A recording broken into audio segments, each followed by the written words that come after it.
बदली हुई सास। उमा आज सुबह से ही बड़ी तेजी से अपना काम निपटा रही थी। उसके पीछे की वजह भी काफ़ी खास थी। उसको पूरे 3 साल बाद अपने मायके जाने का मौका जो मिला था। काम करते वक्त वह काफ़ी रिलैक्स थी क्योंकि सासू माँ ने उससे कहा था कि कुछ दिनों तक दीपा, जो कि उसकी ननंद थी, नहीं आने वाली है। उसकी यह एक ननंद 100 के बराबर थी।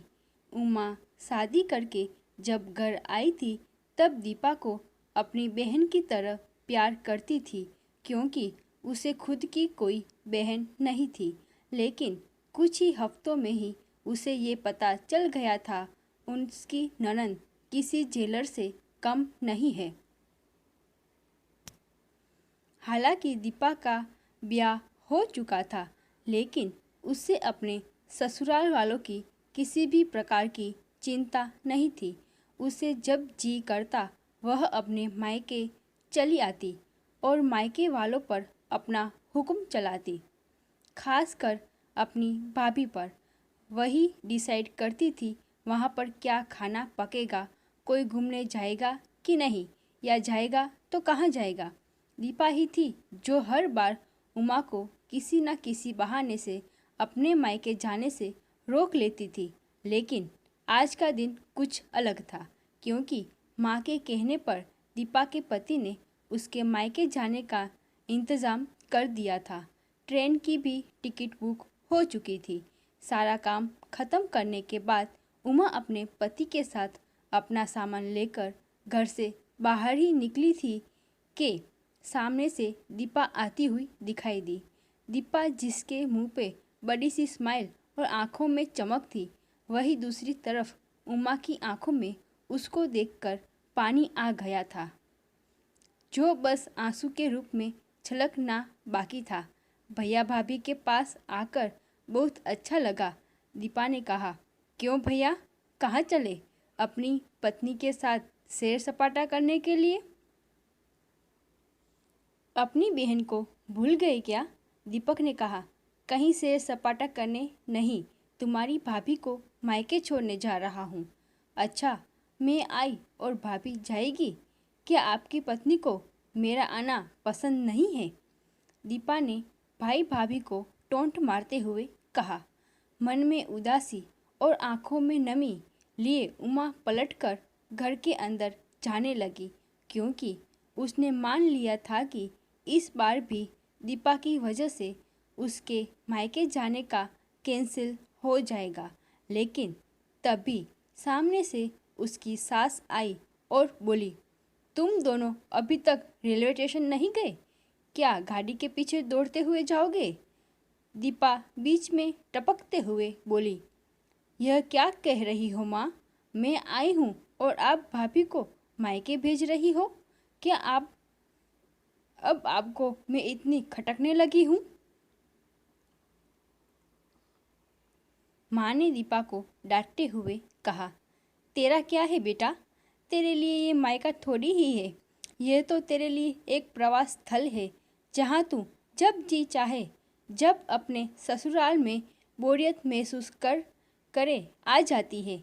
लेकिन यह बेचारी तो ऐसा ही नहीं करती, बल्कि वह तो जब जाना चाहिए तब भी अपने मायके नहीं जाती।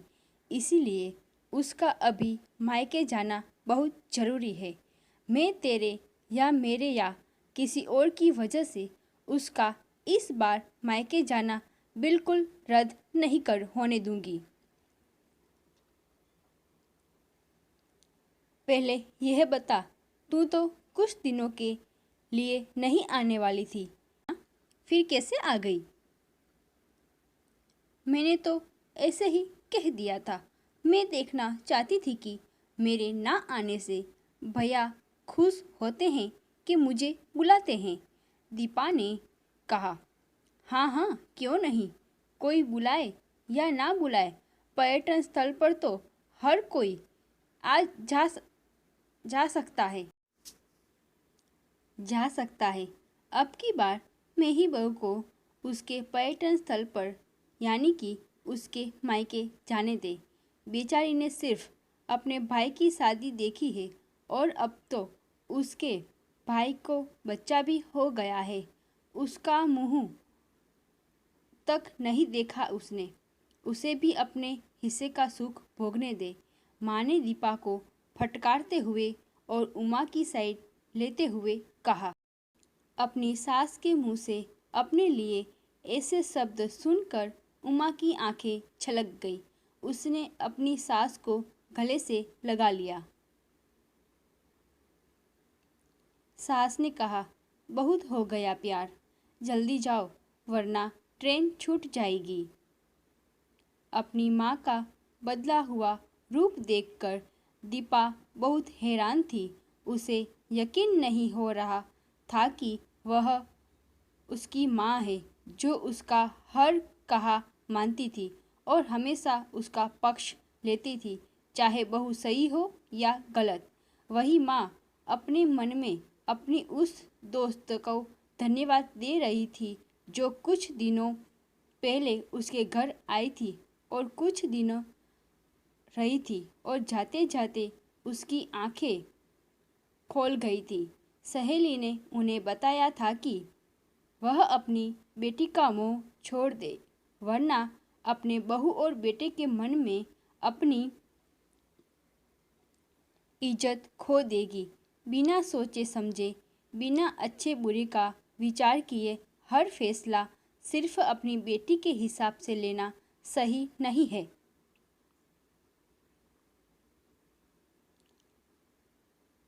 रेलवे स्टेशन पर ट्रेन के डिब्बे में बैठी उमा के चेहरे पर एक बहुत प्यारी मुस्कान थी, जिसे देखकर दीपक को महसूस हुआ कि यह वही प्यारी मुस्कान है जिसे उसने 3 सालों से देखी नहीं थी।